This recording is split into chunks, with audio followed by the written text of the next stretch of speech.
Welcome to The Explainer. We are jumping right into a massive, absolute game changer of a paradigm shift happening right now in Indiana. For decades, the justice system has frankly struggled with how to handle addiction behind bars, mostly treating it as a strict disciplinary issue.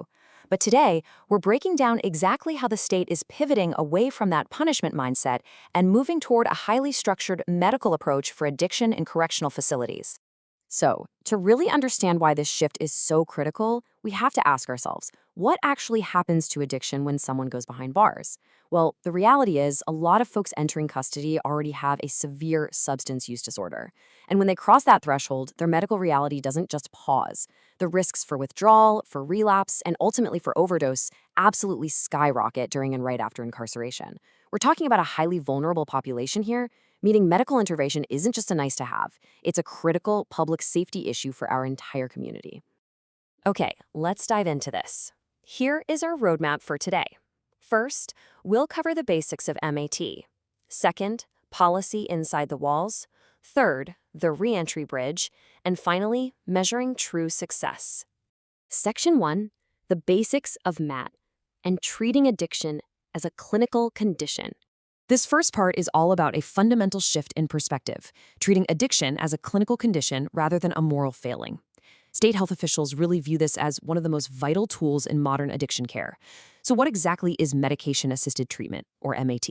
It's basically the combination of FDA-approved medication with counseling and cognitive behavioral therapy, specifically for opioid use disorder. It is a multi-pronged approach. You aren't just handing out a pill, you're pairing it with vital behavioral interventions. Now, when we talk about those FDA-approved medications, we're primarily looking at three main ones: methadone, buprenorphine, and naltrexone. While these three do work a little differently within the body based on clinical and security assessments, they all share the exact same goal. And that goal is to stop those agonizing withdrawals, kill the cravings, and actively support the person's long-term recovery. All right, Section 2, policy inside the walls, jails versus prisons. In this brilliantly illustrates how this medical intervention operates so differently depending on the facility. Because, jails mean short-term stays. Programs here basically act as a triage point, often serving as the very first place a substance use disorder is even identified. The focus is on a minimum 3-month treatment and making sure they connect to follow-up care. Prisons, on the other hand, mean long-term stays. This allows the state to build out deeply structured recovery communities under their 2026 Addiction Recovery Services policy. This gap between the systems gets bridged by an initiative called purposeful incarceration. This is where the Department of Correction and the court system actually collaborate. They aren't just operating in silos anymore. They're directly connecting legal outcomes with clinical treatment needs. Of course, the operational logistics dictate the success here. Under that 2026 policy, a successful program inside a prison depends on incredibly strict coordination. We're talking multidisciplinary care, a recovery-oriented community model, pristine electronic medical records, and rigorous safety protocols. Plus, the correctional staff are explicitly trained to recognize the signs of intoxication and overdose. It ensures this is a truly safe, clinically sound environment. Moving on to Section 3, the re-entry bridge, connecting custody to community. This transition back into the community is quite literally the most vulnerable gap in the entire journey. Why? Because when someone leaves a cell, their bodily tolerance to opioids has totally plummeted, making the risk of a fatal overdose incredibly high. To survive it, Indiana uses a 3-step bridge. Start MAT while they're still in custody, establish a rock-solid release plan with diversion programs, and then connect them directly to a community opioid treatment program.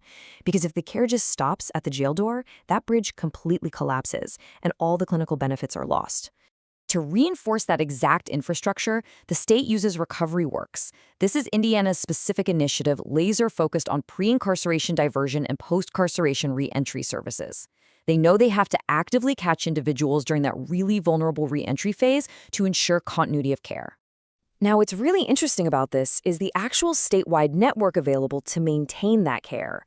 As of 2020, there were just 18 opioid treatment programs operating across the entire state of Indiana. 18. So making a warm handoff from a jail cell to a local clinic is absolutely crucial, even if it's geographically challenging. Finally, Section 4, measuring true success, the bottom line. Let's rapid fire what Indiana is getting right with this integrated model. They treat substance use disorder as a clinical condition, not a disciplinary one. They recognize MAT as evidence-based care, They actively connect correctional treatment to reentry planning, they support multiple levels of care for different needs, and they mandate overdose awareness and staff training. It really shows how MAT is no longer just a fringe idea. It's a core, evidence-based public safety strategy. But, we have to acknowledge the realistic hurdles here, the implementation gap. A strong policy on paper doesn't magically fix everything instantly. The 2026 policy frankly admits that treatment limitations still exist at some facilities. The quality of MAT can still vary widely depending on the specific location, the person's custody status, and the practical limitations of the facility itself. Which leaves us with one final, really provocative question. Will strong policy language actually become consistent, life-saving practice across every single facility in the state? Indiana is clearly making massive strides to reduce overdose risks and improve public safety, but the true measure of success is going to be what happens on the ground, day in and day out. Thank you so much for joining me for this explainer. It's been great diving into this with you. Keep learning, and we will see you next time.